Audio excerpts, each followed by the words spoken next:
Good evening, everyone. My name is Amy Sass, Artistic Director of Ragged Wing Ensemble and host of Moment to Moment. For those joining for the first time, Moment to Moment is a live talk series exploring what can be learned, felt, and created during this time of global pandemic. This program is produced by Ragged Wing Ensemble, a small but mighty theater and arts organization. It was born out of a need to connect, to spark dialogue, and to do what humans have always done since ancient times, share stories. I believe that sharing stories is key to survival. It's important to know at this moment that it takes our staff about 30 hours per week to produce this free program. If your income has not been impacted by the pandemic, please consider an impactful donation to Ragged Wing Ensemble so we can keep gathering spaces like this available to all. The information will be in the chat and in the comments. And to officially begin, I invite you to join me in a simple meditation. It's something that I like to do to kind of help us slow things down, because I find that most often we use these digital spaces to speed things up and to multitask and do 1,000 things at once. But in this space, what I'd like us to do is to just slow down and to connect with ourselves and then sort of open the room together for a deep conversation. So I kind of consider this a bit of an invocation. I call it the arrival, and I'm going to say some words, and I'm going to light a candle. I really love ritual as a opener, and I just invite you to kind of relax and just give yourself some care, whatever you need at this time. We arrive here, now, in this moment. We arrive with awareness, knowing that we are attending from different locations and different time zones. We arrive knowing that no matter where we are, we all sit on Indigenous land. We arrive here, now, into a digital space that some folks have access to and others do not. We arrive with breath, with body, with intention. And I invite you to take this moment to just feel the surface that is supporting your body, whatever it is. Maybe it's a chair or a couch, maybe you're lying down, even if you're standing, whatever it is that's touching you. Just kind of take a breath and just put your attention on that connection for a moment.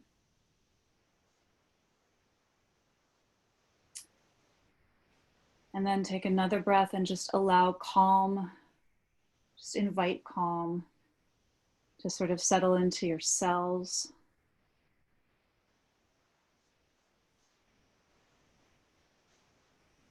Into your belly.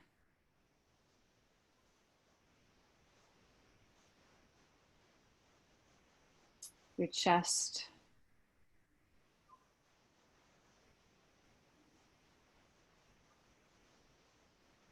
Your throat. The space where the voice comes from. Just allow that to kind of relax a little bit. And then the face. We use our faces so much to communicate in this kind of manner. So just allowing that to sort of drip off for a moment.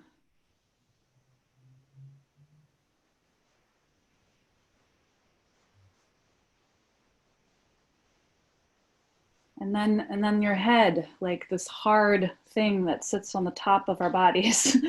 And it's got all this really important stuff in there, but can you just at this moment kind of imagine, well, first, see if you can place a little point of awareness kind of in the very center of your skull. Just in your imagination. Just this little point of awareness.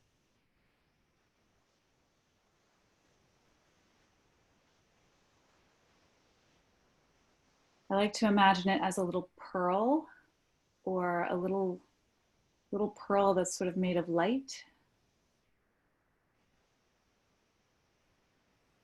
And then just allow that to kind of get larger, like expand a little bit, to create a little bit more space inside your skull.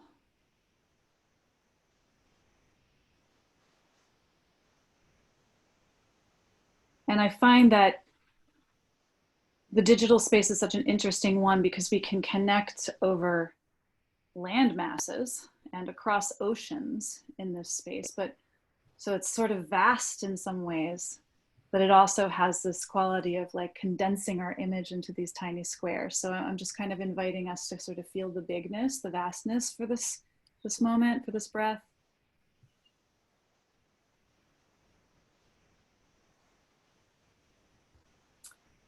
And then as we continue throughout this program tonight, just please feel free to take whatever you need, some care for yourself, to give yourself whatever it is that you need at this time.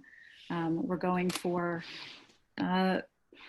just self-care and comfort, and just allow yourself to be however you are. And I want to begin to introduce our guests and our topic for tonight. So tonight's topic is the spirit of generosity.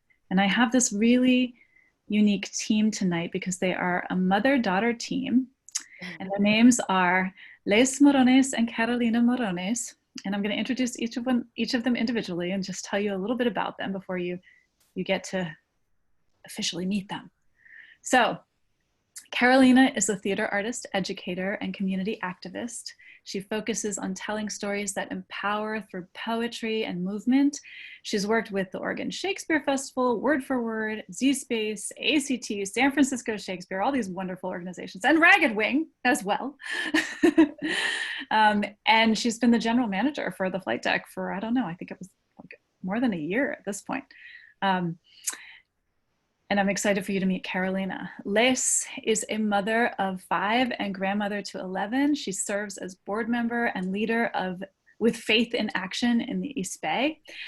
She originally is from Nicaragua, but she has been living in the Bay Area since the 60s. She's worked for many years with Oakland Unified School District, where she found a passion for ensuring equitably distributed resources for families and students. She is a leader and translator for Oakland Community Organizations. Les and Carolina, thank you for joining me tonight. Exciting. It's a great pleasure. My first mother-daughter team on this series. I'm so excited. I think it's really special. We'll try not to talk at the same time. It's okay. It's going to happen a little bit. I'm not really worried about it, but we'll work it out as we go. I would love for the two of you to just kind of start out just giving our listeners a little bit of context into I guess I'll give you two thoughts to incorporate, which is one, sort of your passion for community activism and creativity. And then the second one is your work together as a team and like what it has been like to work together as a team. Would you like to go? I think I'll start, or will you start, Carolina? Yeah, go ahead. Go ahead. Yeah. Well, I have to think back to when I first moved to Oakland.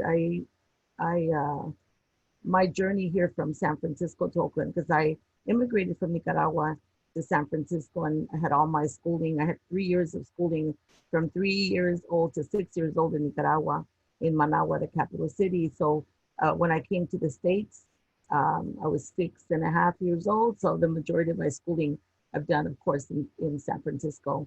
Coming to Oakland, I didn't know what all these treasures that I've skills that I've developed and treasures that are here for me, that were here for me and are still here for me in the Bay Area. I no longer live in Oakland. I live in Hayward, but I've just started to really get to know Hayward because I've been in Oakland since 1983.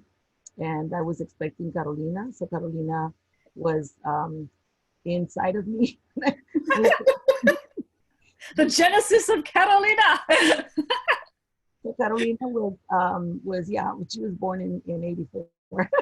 And Well, so thanks, Mom. dating you look very, very young. But uh, I experienced motherhood for the first time, really experienced motherhood in Oakland. And I was not an activist, but in my heart, I've always wanted to share my skills with others, especially with folks that sometimes find it challenging simple things. I was at home for 5 years with all my children. I have twins. I have my oldest daughter is the one that has 9 children, and I have twin children. One of them, a boy and a girl. One of them has 2 children. The rest of my other 3 kids do not have children yet.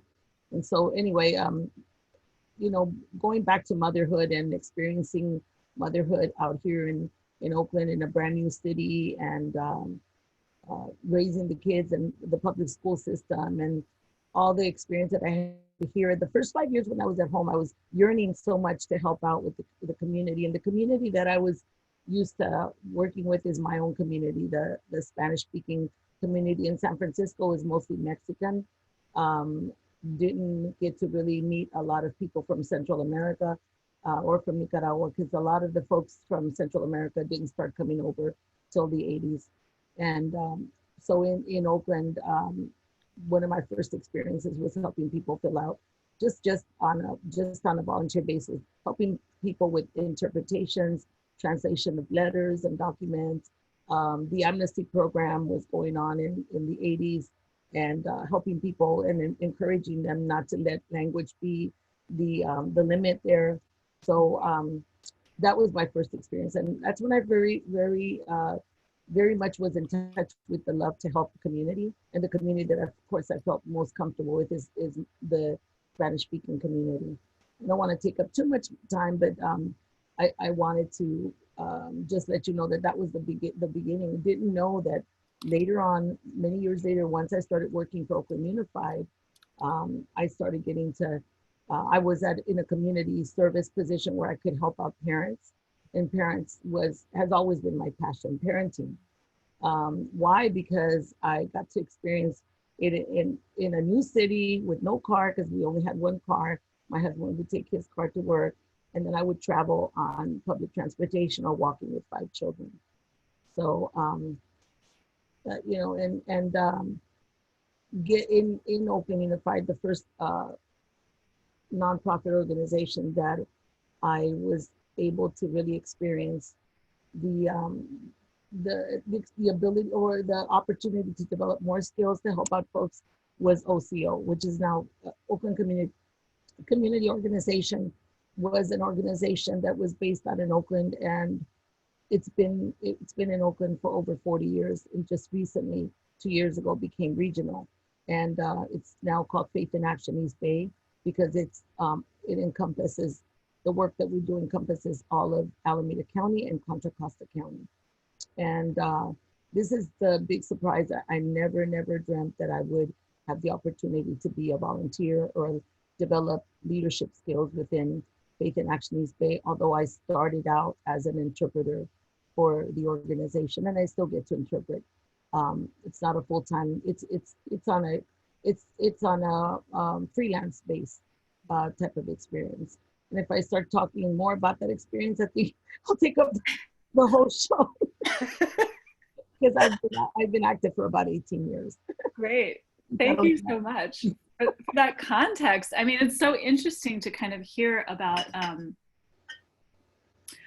just the different decades that you've been in the Bay Area. I mean, myself only having been here for 20 some years here, just 20, 21 or something like that. But just to kind of hear about and also hear about, the origin of Carolina. And how, just being in this area, it has been sort of, there has been a story of motherhood and of community, and a story of Translation, which I want to come back to later, which I think is it's an interesting word, the notion of interpretation, translation, and like this idea of language not being the limit. So we'll come back to that in a moment, but let's hear from Carolina. Thank you. Thank you for that. What a beautiful intro, because your question is, what has given us like the opportunity, or given me the inspiration or the opportunity? Well, you just heard it. Miss Kathy just sent me a little chat message like, you're looking at your mom so proud, and I'm over here trying not to cry because because it's emotional. I think community work is family, community work and activism. We do it for the love. And that's who I learned it from. You know, both of my parents are hardworking folks and have done their absolute best to provide for us in circumstances and sometimes conditions that weren't primed for that, right? I think my entryway into the arts was because my mom always loved folkloric dancing and traditions and storytelling, and anywhere she had the opportunity to put us, maybe because she needed a weekend off, but any opportunity she had, she would put us into dancing, into cultural ritual, you know, like all of that we were exposed to. And one of my youngest memories was being part of, there was a small community theater company, a Black theater company, Fairfax off of Congress over there in the 50s, called Egypt.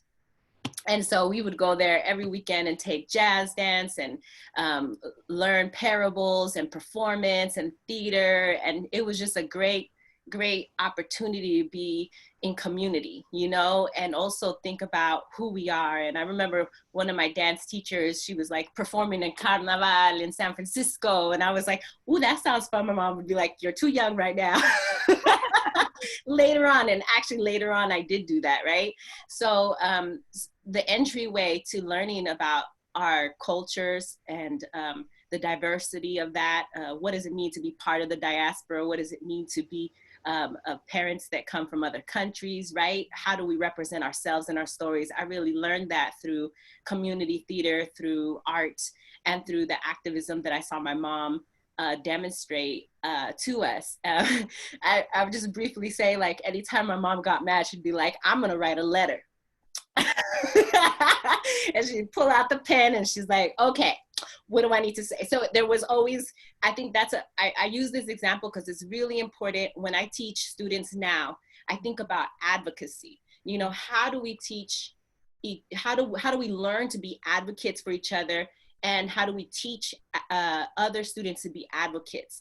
And it's really important that I realized some people had asked me as I was coming up, like, how do you know how to speak so well? How do you know how to defend yourself so well? Well, I saw my mom say, I'm not gonna take that. I'm gonna sit and I'm gonna write a letter. I'm gonna voice my complaint, and then I'm gonna write a letter to back that complaint up. And then I'm gonna follow up after that, and I'm gonna make sure that I am heard. And so that's the prime example right there, is that it wasn't enough to just say, oh, I didn't like what happened to me, but you know, she would get riled up. and the way that would come up is, I'm gonna go ahead and file a complaint and write a letter and say, hey, you know, and not just on behalf, I saw my mom do this on behalf of others, you know. So that was really important. So coming to this idea of generosity, of spirituality, as it being part of our connection to God, connection to divine spirit, connection to the world, to Mother Earth, is that it's not enough to just do it for you.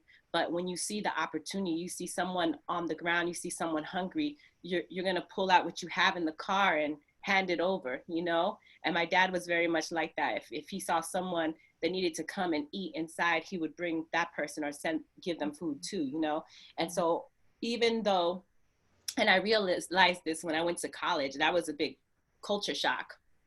I did community college here at Merritt, and then I transferred over to Santa Clara University.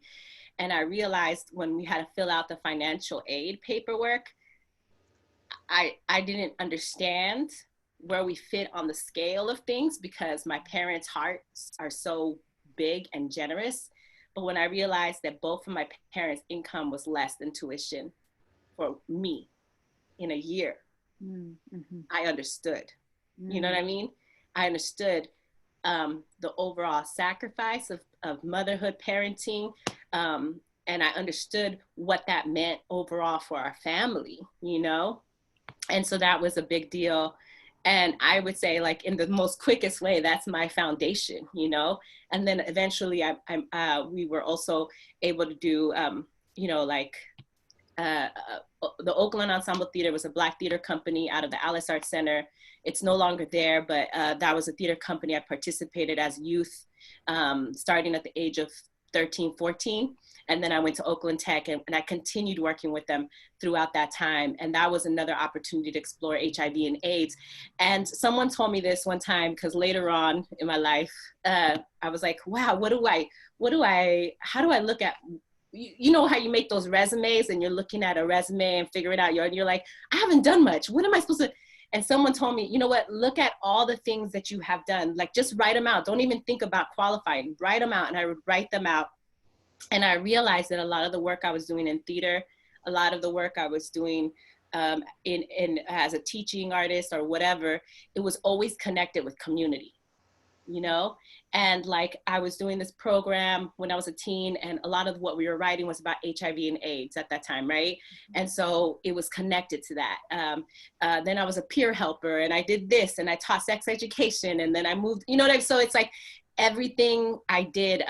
Then I went to grad school at Kent State University, and then I found myself, you know, in Cleveland, and working with a theater company called Karamu House in Cleveland, and their great work in the community.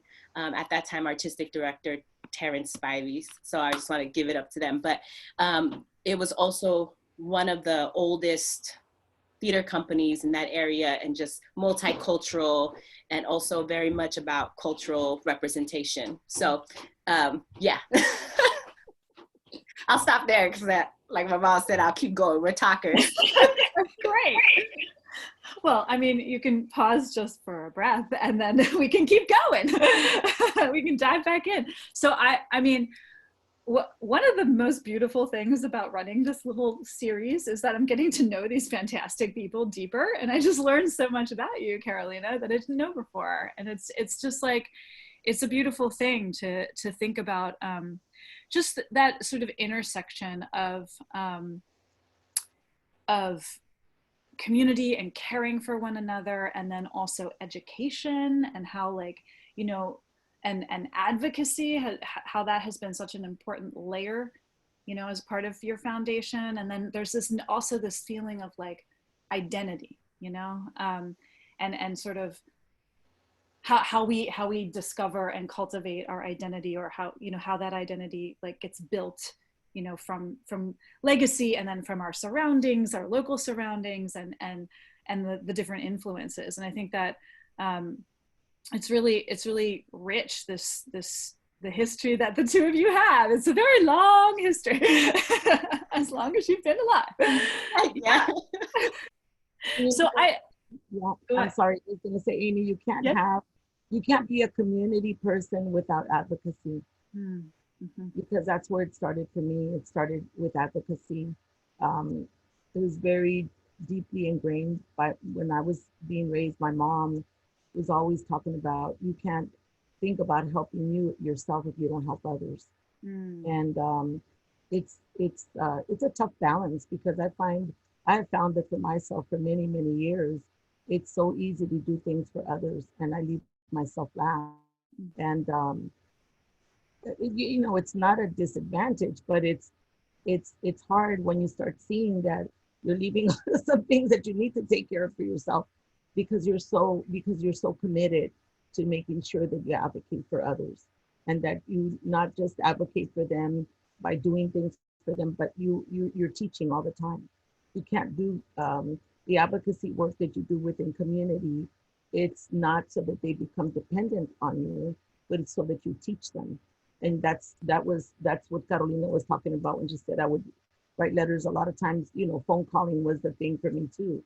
I would take the phone and I would make phone calls for others, or I would be interpreting over the phone, or writing a letter in English for situation that was explained to me in Spanish in the advocacy work. But that's how you show that you love your community, when you share your skills. There was, I'll never forget, there was a time within the 5 years that I was at home with the kids that I felt that I wasn't doing anything. I knew that I was taking care of my kids while because at that time I was a full-time mom. I knew the value of the treasures that I had at home with my children and teaching them. But I felt that something was missing, and I didn't know. I was washing dishes one day and I was saying, okay, we're supposed to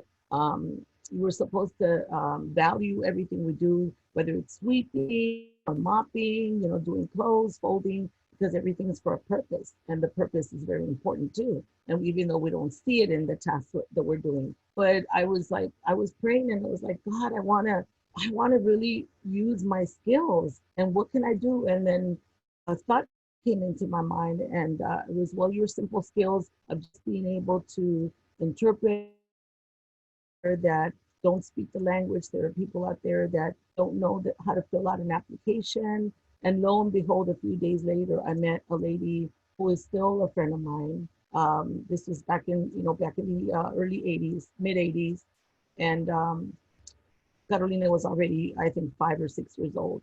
So it might have been, late 80s. But anyhow, she needed so much, filling out the application for the cash aid, filling out the application for the food stamps.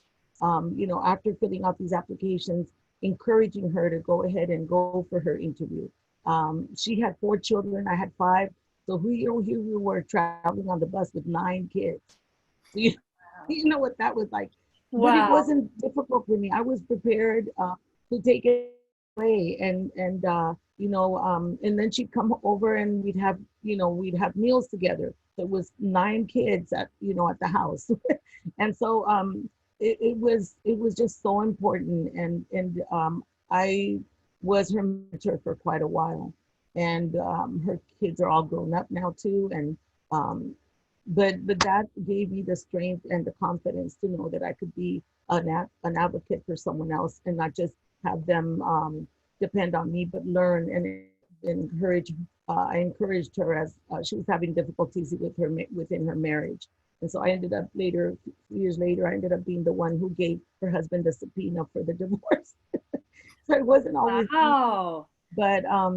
But you start getting stronger and stronger. Your skills become, and the love for community. It just doesn't happen from next. It starts like a little seed, and coming up, the little community just on Fairfax, and I think Foothill or Bancroft, I think it's Foothill.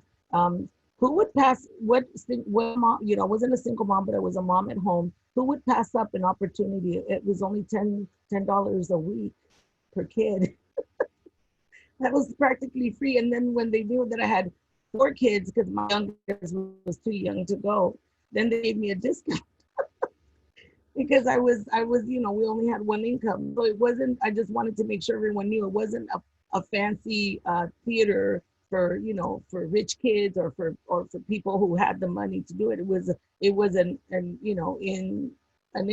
city, a small community theater within the city of Oakland that had opportunities, dance and theater, and it was dance and theater. And it was for a very, very low price. So it was available for, inner city kids that never had that opportunity. I never had that opportunity, although I grew up in San Francisco. Sorry, I think. No, that's to interject that. No, this is all good. We're gonna do stream of consciousness here. This it's all connected. I mean, the way, one of the things I wanted that really struck me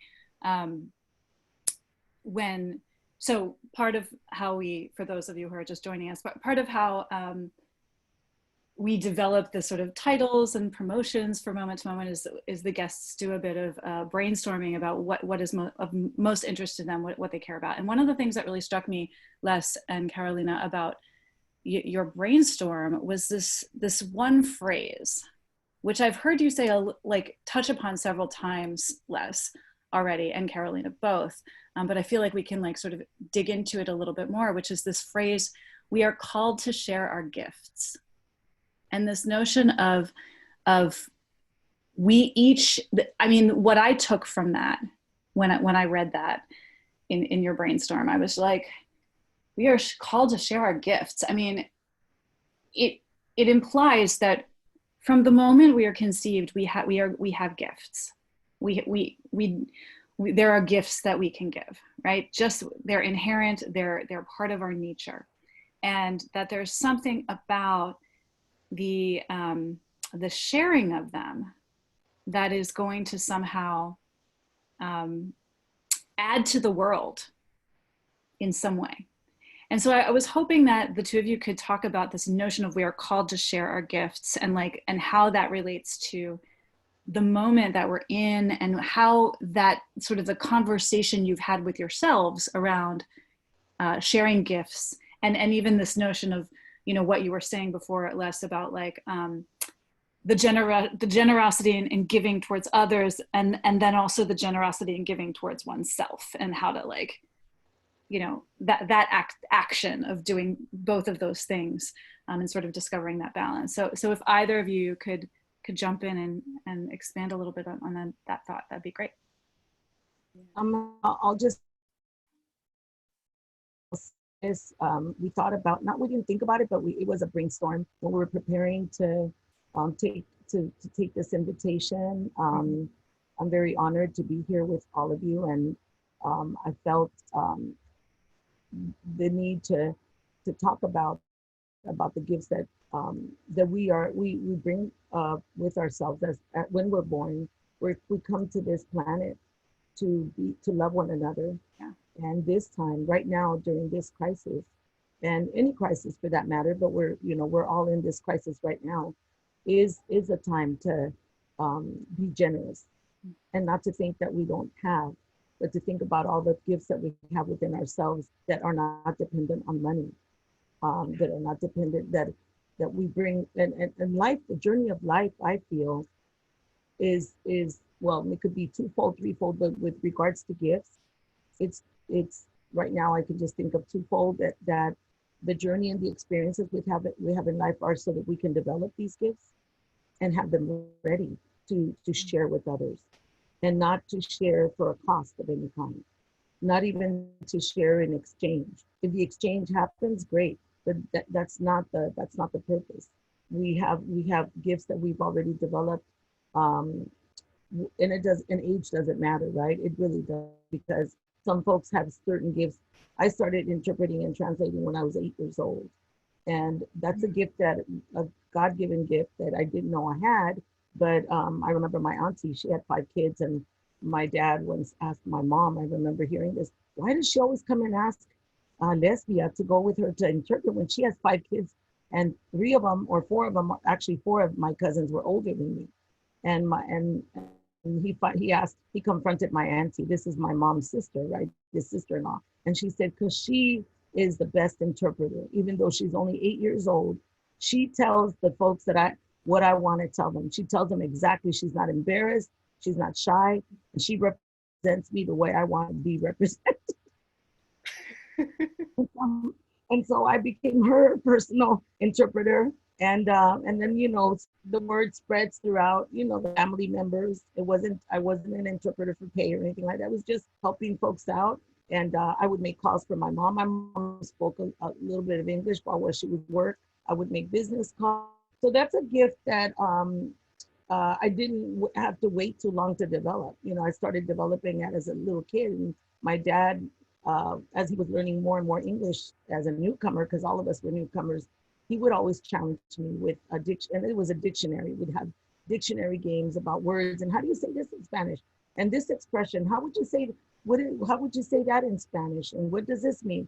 And so it was fun. It was fun at that time, but I never dreamt that many, many years later, I would continue, sharing this gift in my advocacy, in my love for my community. And then later on, I got to earn, right? It was not till much later, but it didn't start it was not a money earning purpose at all.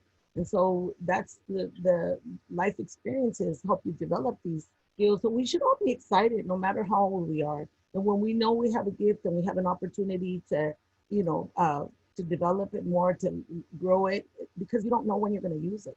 And so that was the idea behind the skills and the sharing of the gifts, and being generous and not feeling, Carolina and I talked about this, and it's not a time to feel that we are disadvantaged with gifts. We have a lot. There is an abundance. There's an abundance, and we've seen it within Oakland, which is the city where I still continue going back to for community work. But we have so many different ways to share food, to share fruits, to share. We have farms. We have community farms to share veggies. Because that's what we need right now. We need fresh things. And just a couple of days ago, one of the organizations that I'm beginning to get to know a little bit better, Planting Justice, they just sent out an email saying that there is a I can't remember the name of the oh gosh, the company, it's a produce company, but the federal government has given funds so that they can give out 50, they will deliver a minimum of 50 boxes of produce to whatever nonprofit organization. And it's just, and I'll be more than happy to share that link. And if you want less than 50 boxes, then you just need to pick it up, and they're right there in San Leandro. So I don't know if Carolina wants to talk a little bit about that, the notion that we were talking about, the generosity and the gifts. Yeah. Well, I think what's really awesome about what you're saying, and it's I'm gonna talk about it in a different way, but I think it's really important to mention, because I think growing up, especially here in the Bay Area and anywhere really, as a youth, you start to hear like, how am I gonna make money? You know what I mean? Like, what am I gonna offer? How am I gonna market it? How am I gonna do this? How am I gonna be the best and the one who has?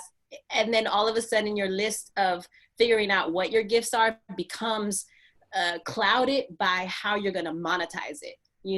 How am I going to make my money, do the thing I need to do by doing this?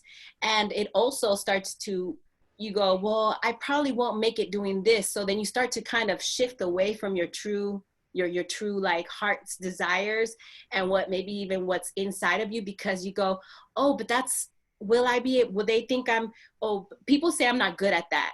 And it becomes like, you start to internalize this world of if it's valuable, if I'm valuable, then it will be shown in a way of capitalizing on those gifts. And if I can't do that, then I'm going to go in a different direction. Yeah, someone just said, I think Jake said, doubting our skill set. Yes, Jake, doubting our skill set, right?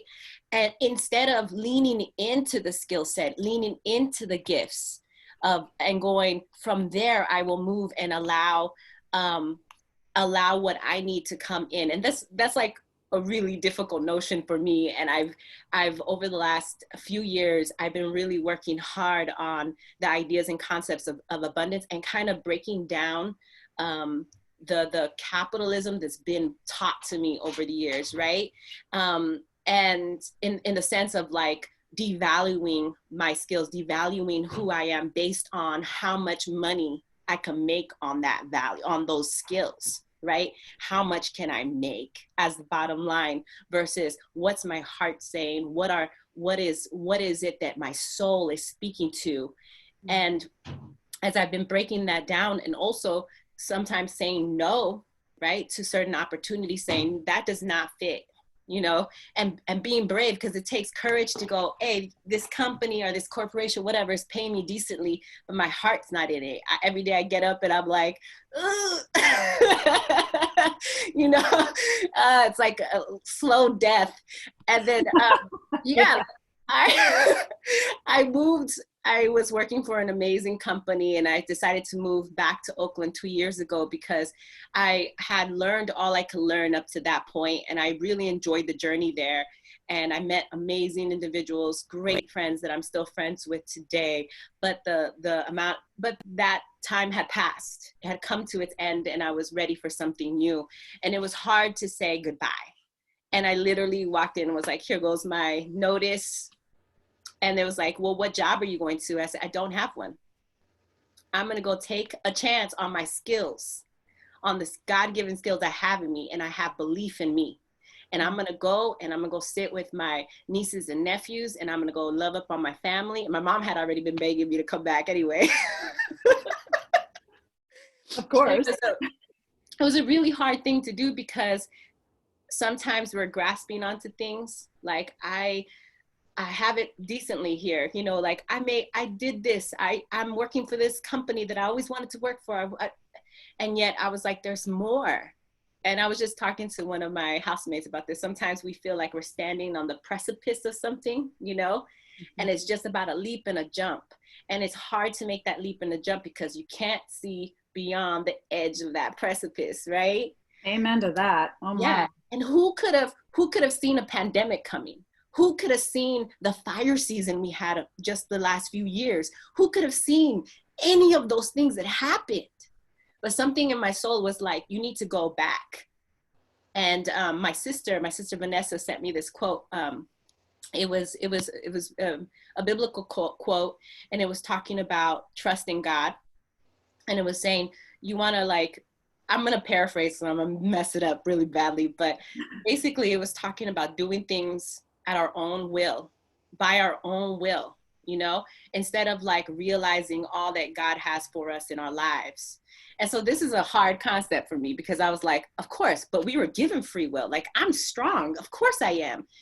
But then when I really meditated on this thought, I was like, well, you know, what's really interesting is there's a brick wall in front of me, and I keep on hitting I could break this brick wall. It might break me in the process, but I could turn around and there's no wall behind me. I'm stuck thinking I want to break this wall with my sheer will. It's a brick wall. Maybe someone who comes along with a sledgehammer or some device that they already have with them, they're going to bust through it, and that's okay. That's what they have. But why am I going to bloody myself on this wall when there's a whole lot behind me and around me? I could just turn around. Wow, that's about perspective, right? It's about perspective. Yeah, it's about perspective and grasp and going for what we already have inside of us. And it's a balance, because, you know, my mom was just saying, Les was just saying, like, you don't do it necessarily for exchange, you know, in the sense of, like, you know, when you're giving and you're giving with all your heart, but we also learn in that process about valuing yourself, you know, and the self-care part of it, right, is saying, but I do need these realistic things, right? Yeah. And allowing for that to be open. And so when someone does say, how can I be of service to you? These are my skills, and this is what I would love to benefit from you. It's not saying, oh no, it's okay. I mean, sometimes we can do that, right? Depending on the situation.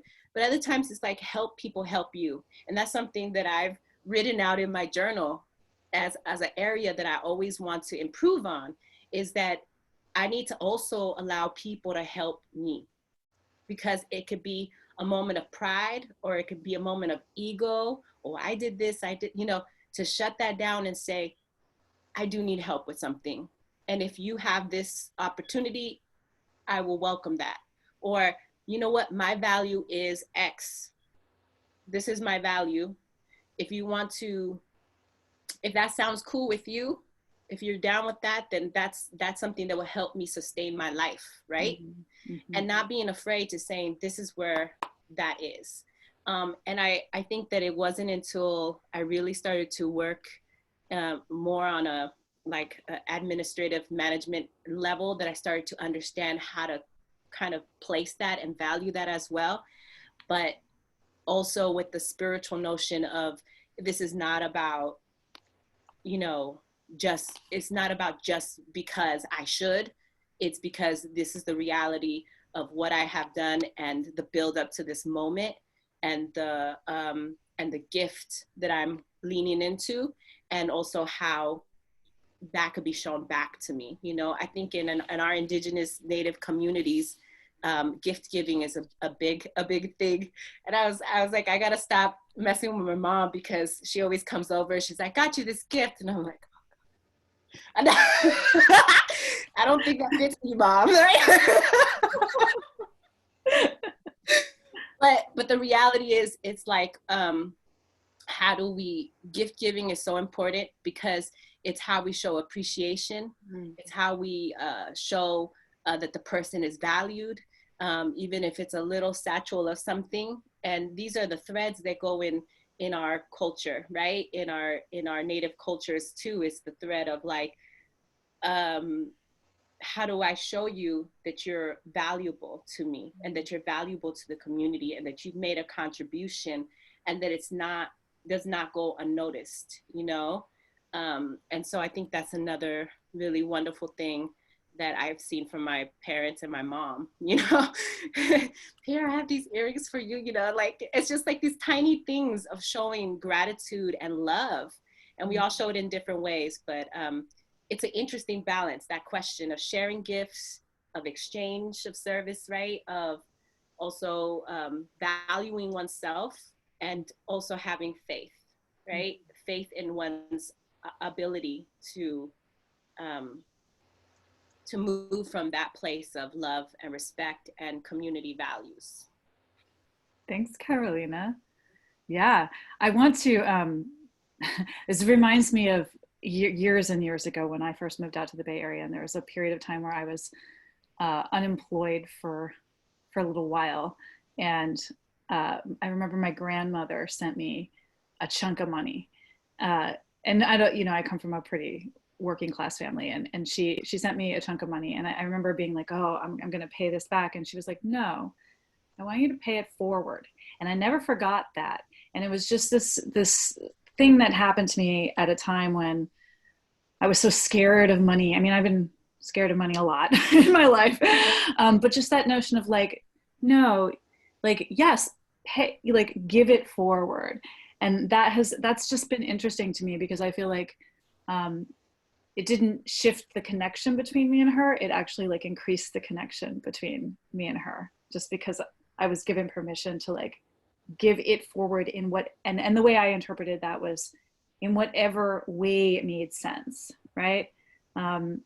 So I would love to, at this moment, sort of open up to the full group.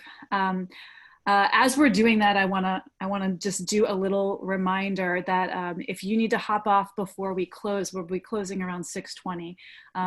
Please consider a donation to Ragged Wing. And we're talking about value here. We're talking about valuing community programs and supporting one another.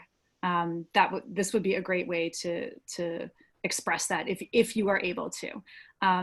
And one of the things I like about that is folks who are able to and comfortable with that, then help support folks who are not able to like give financially at that moment, and then we all get to be there together in the room.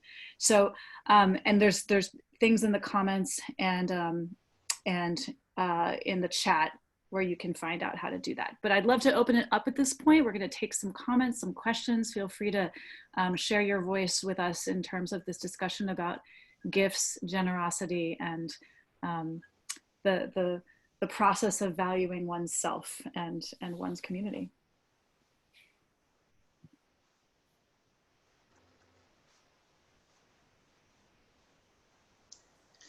Well, there was previously a comment from Rachel Brown, which was a question. It's a question, actually.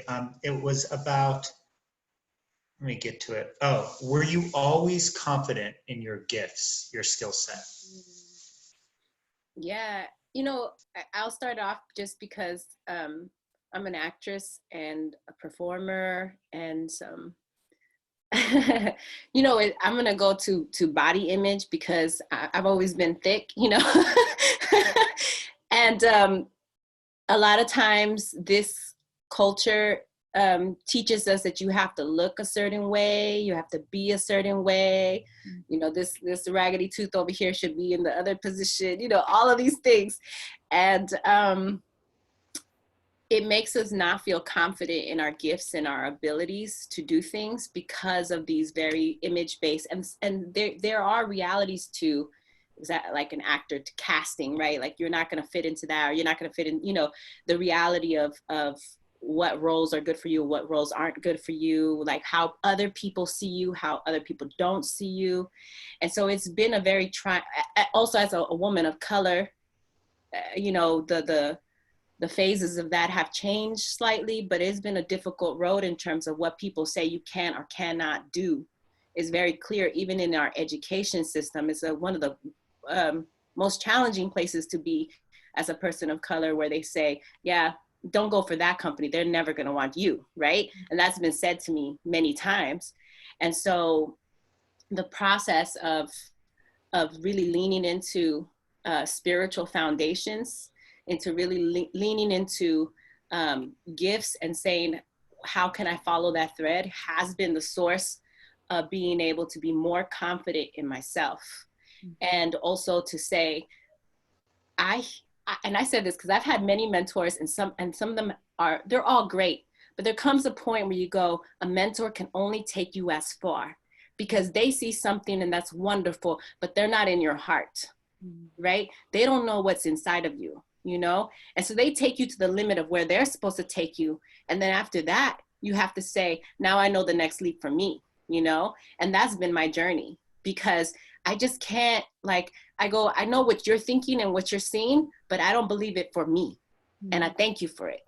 You know, I thank you for it. And it's trying and it's hard, and people always give every opinion, you know, and I listen. I do. I'm not saying not to listen and not to listen to great advice, but part of the confident build, part of that confidence comes from, starts to come from one saying, I have determination. I know, I dream about this at night. I see the next moment, you know? And sometimes that does look like a letting go for a little bit to others, you know? Right now, my mom and I are working on a cooperative opportunity in East Oakland, part of the Repaired Nations and a few other organizations coming together to think about the Foothill Corridor, Black Cultural Zone, and we're just a few members in a larger vision of this cooperative. And within that, in this moment in time, it's been absolute best timing, right? Because I've been in a moment of quieting down, and I've been putting my energy towards this other aspect of our world, which is community, sustainable living, housing, and it's a challenge here in the Bay Area. And so right now, the actor part, you know, that is not happening is okay. You know, that's okay. It's not happening right now, but I'm doing this other soul work that is happening. And that is part of my artistry as well, you know? And so I have to be able to not hold on too tightly to concepts of what success looks like as an artist or fill in the blank, and also think about how they move and work with each other and be confident in that, you know? Mom, did you want to add something to that?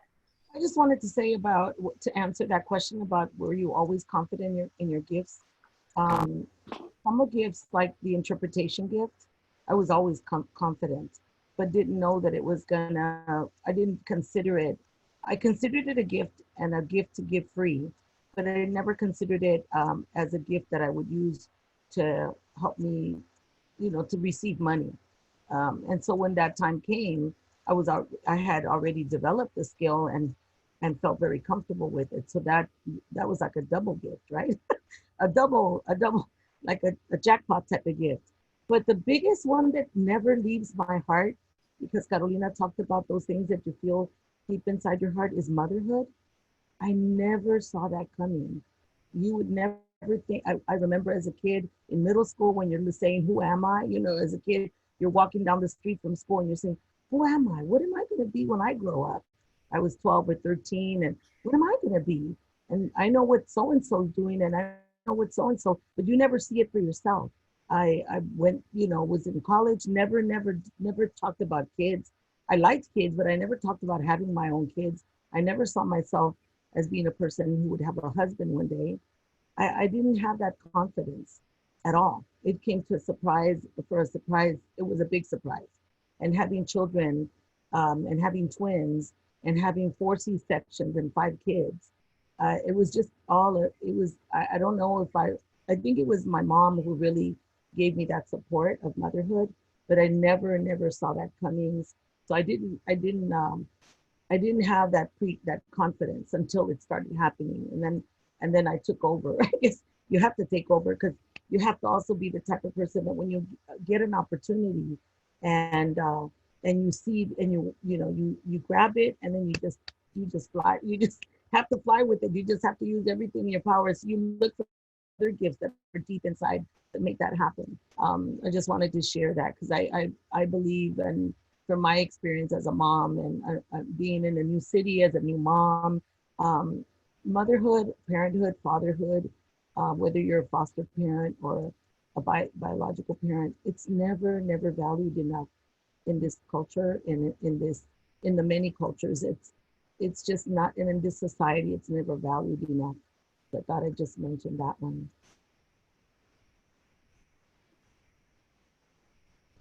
Thank you. I love that story of the blossoming motherhood inside of you that you didn't know was there, and then suddenly it was like, well, this is the situation, and here we go. You know, I mean, I also love what you said about like viewing motherhood as an opportunity. You use the word opportunity, which is really interesting to me. And so I guess I'm going to just ask the question, how, and I'm going to ask it to both of you, how is motherhood and daughterhood an opportunity for the two of you? In what way? Oh my goodness, I that's easy for me to say what the opportunity is. When you have that first baby, you have that first child, you really it just slaps you in the face. What is love? Because you don't sleep, you know. I mean, and having had that first baby, I had to have a C-section. I was in labor for 22 hours, and I never expected a C-section because I'm a small person. But my grandmother, all her kids, and she's small. I'm barely 4'11". But my grandmother had all her kids, natural. My mom, except for my twin sisters, but my mom was already 45 when she had my twin sisters. And she didn't even know she was going to have twins. They were born the year I came to the States. They were born in 61. So the doctor didn't even know there were two. Wow. So but so I never expected to have a C-section. And then when I started I knew that I wanted to breastfeed because my mom didn't get to breastfeed many of the kids. It was at that time, in the 50s and early 60s, they were really pushing that formula. So I thought, oh, well, of course I know that I can breastfeed, and I will. So anyway, you just, you see you see that opportunity to be able to do things that you've never had an experience of doing. I don't want to lose the question. Because I started thinking of being a mommy, the opportunity to love. That's what I wanted to say. To love like you could never love in any other way. And there's so many stages of love in parenting and being a parent. And like I said, it doesn't have to be biological parenting, fostering or having or raising someone else's child. It's the same thing. It's unconditional love. And you hear the word and you really don't know what it means till you have to do it. Where you have to put yourself second place, and your child is first. The food, the putting the child to sleep, making sure the child is clean, bathing. I mean, it's just so much. The managing of all these appointments, doctor's appointments. And I don't know what it's like for a mom who has a parent, or a dad, parent who has a child who has special needs. My hat, and everything, bow down, because that is even double the love, double the dedication. I worked at Oakland Unified as an interpreter and a translator for special education. So I got to sit in those 2-hour, 3-hour meetings interpreting, and oh my goodness, I never knew that type of love existed. When a parent has a child with special needs, oh my goodness, any of you there, that it is a love much greater than unconditional love with children who don't have special. You kind of froze. Thanks, Mom. I'll jump in too. I think as an auntie, I'm an auntie to many nieces and nephews. I call myself a super aunt. Yeah. I have 11 nieces and nephews. Yeah. And I love them all. And as a daughter, yeah, it's interesting because I think we all experience this, right? We have our, like my mom was saying, as being a mom to a parent to children. There's moments that you, as your own person, you know, you have those moments where you break away. You're like, leave me alone. Da, da, da, you don't know. And then you have that moment where you start coming back and seeing your parents as adults, as who they are. You know, and recognizing them for who they are and going, oh, and I am who I am too, you know, and seeing the beginnings, but you start to really separate out, become separate from all that. And yet a support system. My grandma is 102 right now. And, you know, she's in a different state, you know, and it's beautiful to be in a family that has long living elders, because you really begin to appreciate the different stages of life. And you start to see yourself in all the stages at the same time. You know, I have my nephew who, when I moved back to Oakland, was just a few months old, right? I saw my sister as a mother there, and her family, you know, and her husband and their family, you know, it's like that part of it. I see my mom and myself in our stage that we are, and I see my grandmother in the stage that she is as a 102-year-old elder, who, when I haven't visited her, even though right now she can't speak because she had a stroke, but she's sharp. And if I haven't been there for a while, she's already, she tells me that I haven't been around. So, and I used to love looking at the wrinkles on her hands and tracing them when I was a kid, you know, and even now, right? But I think about how we are taught sometimes that these things are, we want every cure to prevent it, you know. It's good to be healthy, but it's not good to hate the aspect that we will all be, you know, of like, and it taught me to be multi-generational, taught me to love her wrinkles. And I would love me in wrinkles one day too, the way she is, you know. And I would love that one day someone will trace my wrinkles and appreciate them for the time that they are, right? And I love my great aunts and the love I had for them. They're good cooking, passing that down, right? And so this is how I view that question of being a daughter and someone who is life learner in all of that we are, because I you know, sometimes I have my mom's sisters or whoever, you know, you don't have time to answer the phone, you're busy, you're doing this. And my auntie, one of my aunties said, my mom's sister, she said to me, oh, why don't you answer my call? You know, she got on my case and I was like, I'm busy, I'm just busy. And then I looked at my nieces and nephews and I'm like, oh, one day they're not going to answer my call. And my heart kind of broke a little bit, especially since some of them are teenagers now and they just want to do their video games. And they used to like to do everything together, you know, and now they're getting to that age. And I go, and then the little ones, of course, there's enough of all the age ranges right now. The little ones, I'm like, don't worry, you know. But then I start to see myself reflecting like, oh, one day they're not going to have time for me. They're going to be busy and I'll be ready to have. So it shows you the value of making sure we make time for each other, to slow down. This COVID time is a really good reminder of that, of slowing down, of being reflective, of taking time with each other, of appreciating each other. If you see someone who needs help, helping, you know, all of those things are so important because of that, because I'm a daughter, you know, because I'm a person who has had the great opportunity to see multiple generations and see some of them go through their full cycle and transition out of this form right now, you know. I was in a last little short story, but I was in graduate school when my great aunt, my tia Betty, passed away. And it hurt me so much, you know, to not be at the funeral for another great matriarch in our family. And she, I was seeing a show, a theater show or something, and this elder couple sat next to me.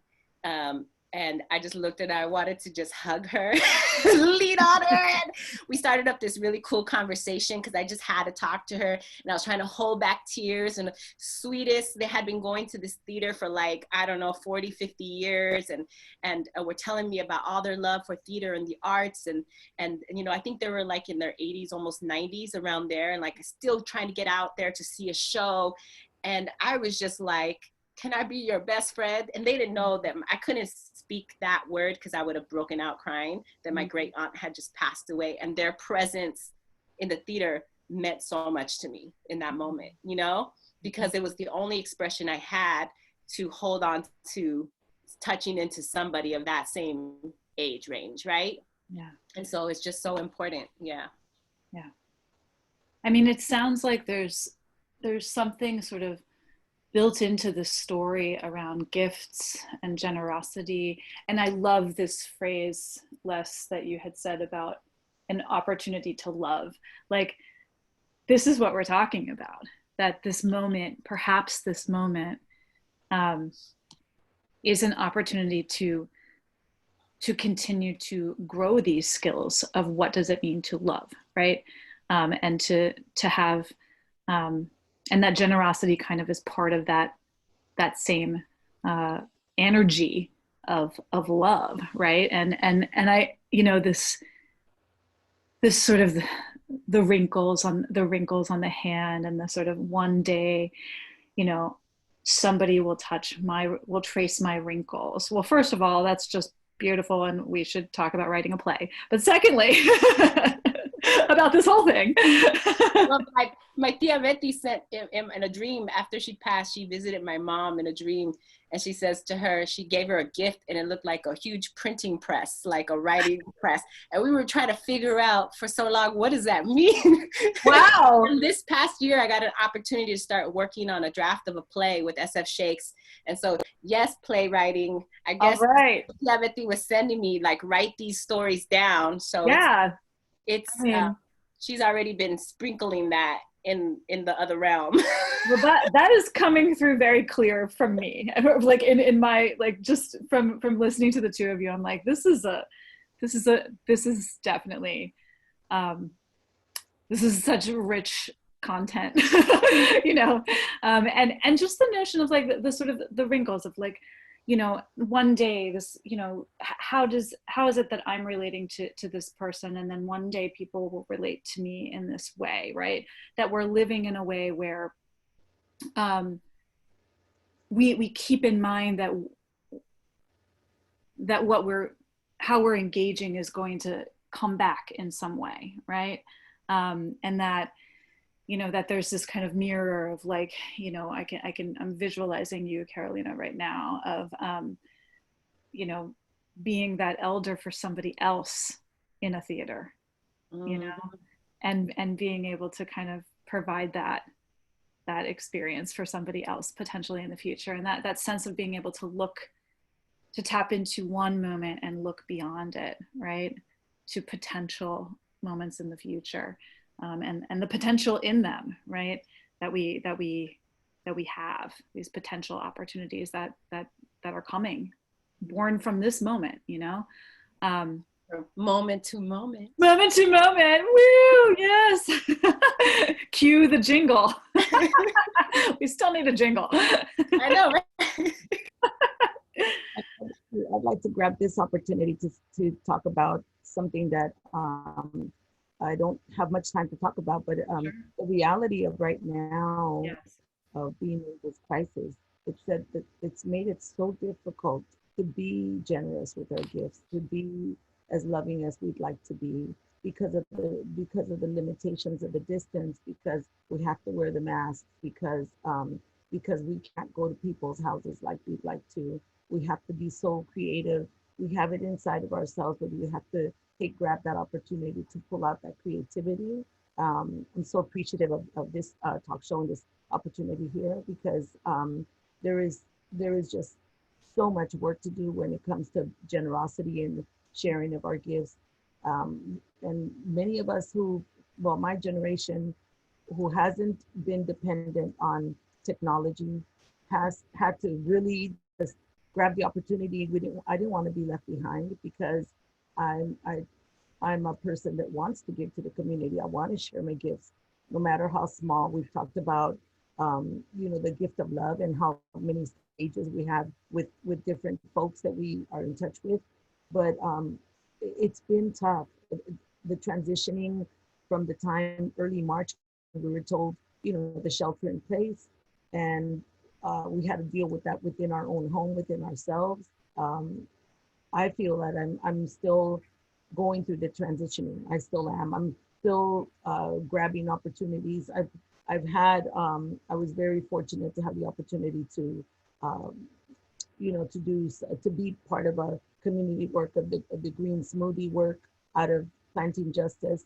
We have a group of folks that are making green smoothies from greens and just fresh fruit. That's it. And there were no additives or nothing else. It's just water, green beans. They could be all types of different kales. There'd be the purple kale, the red kale, spinach, any type of greens. Chop them up, put them in a blender with the small, maybe 1/3 of the glass of the jar with water, and then you add whatever fruit you want to add. You add whatever herbs, churn it up really well, and have a little cup every day to boost your immune system.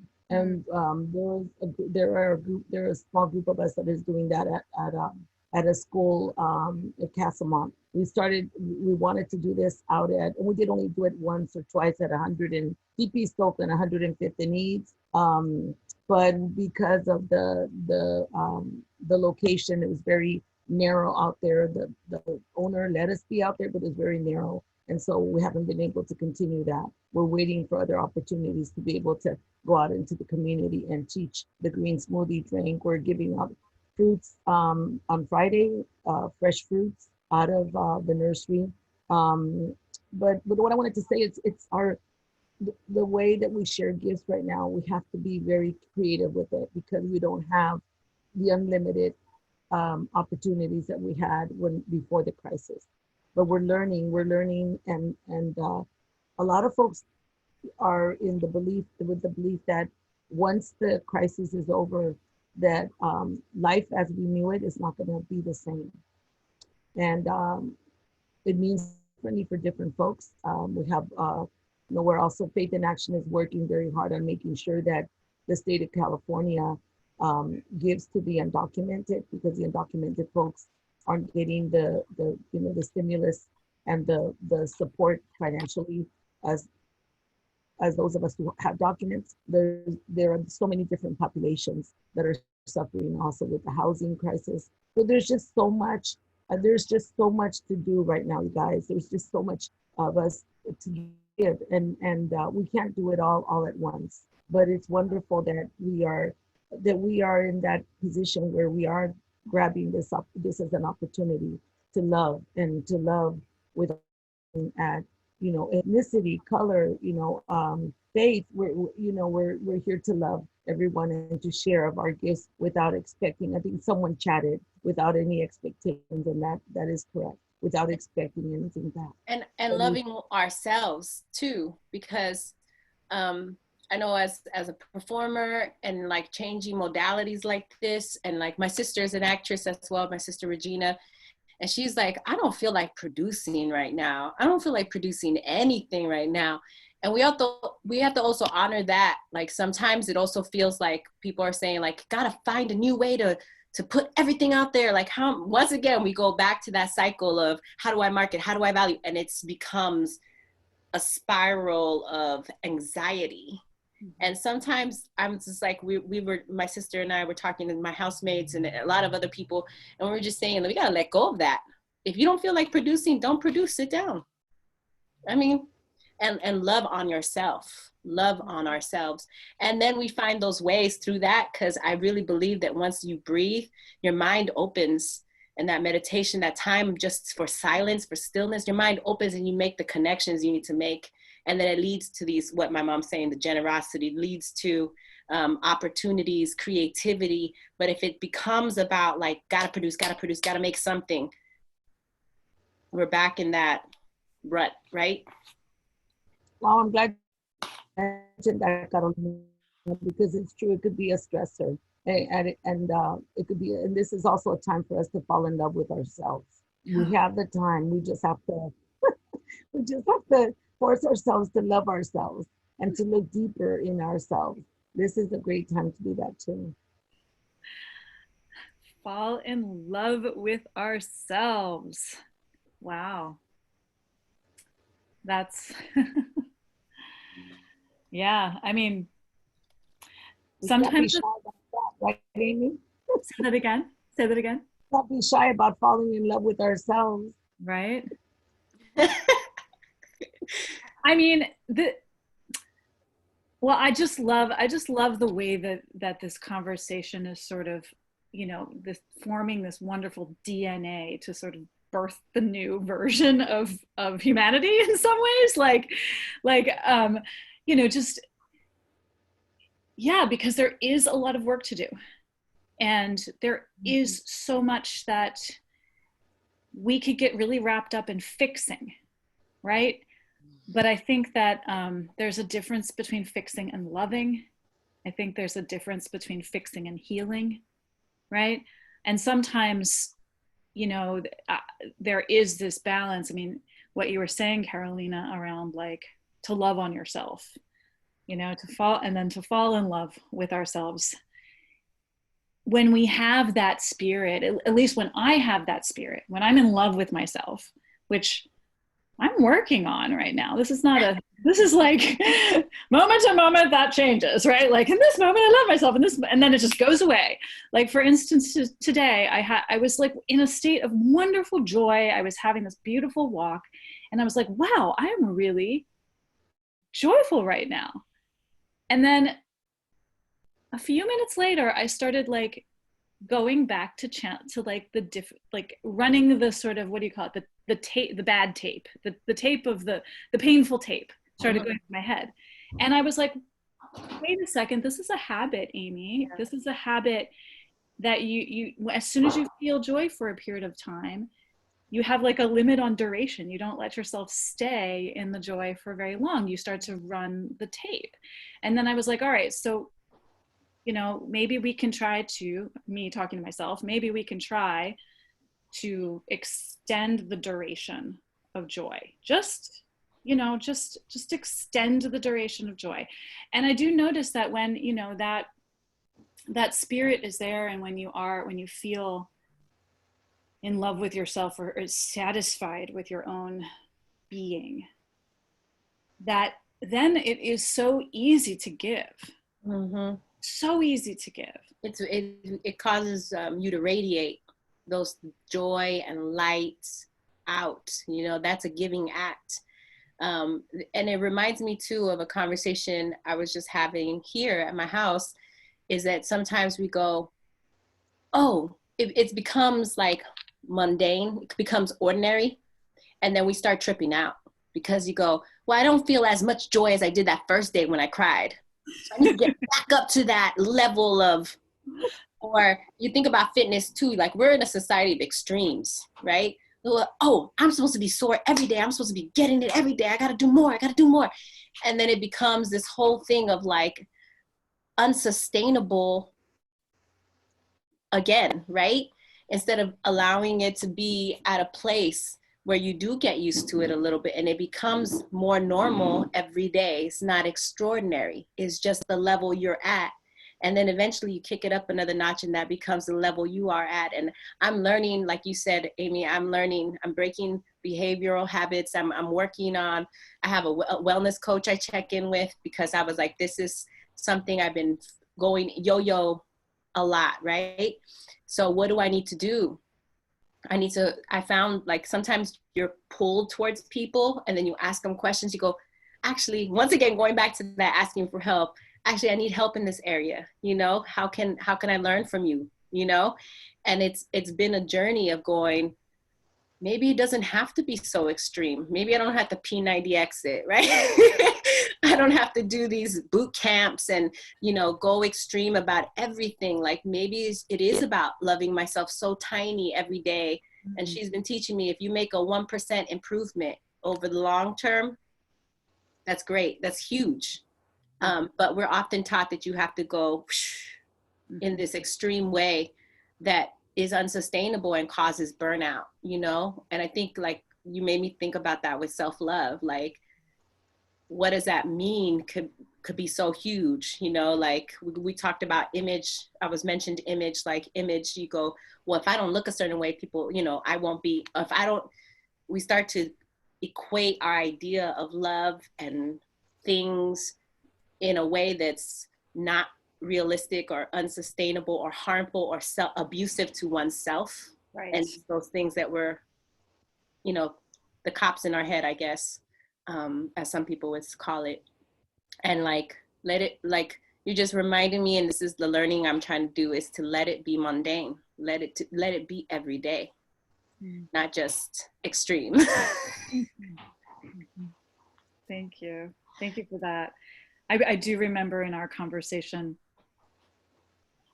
several days ago, this notion of it's time to stop the self-abuse, you know, and now we're hearing this idea, it's time to fall in love with ourselves.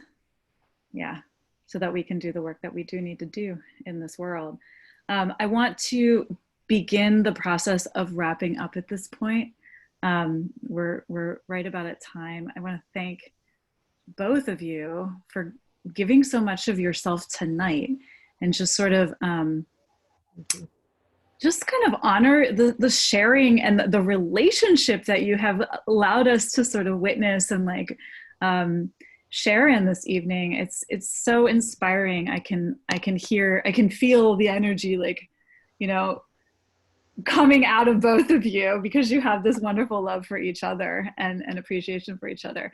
One of the things that I like to do at the end of these segments is I like to give a creative prompt to those who are interested in that. And sometimes folks will do the prompt however they like, and then for those who want to, you are totally welcome to send us documentation of the prompt, and we like to then share the documentation outward and keep the conversation going.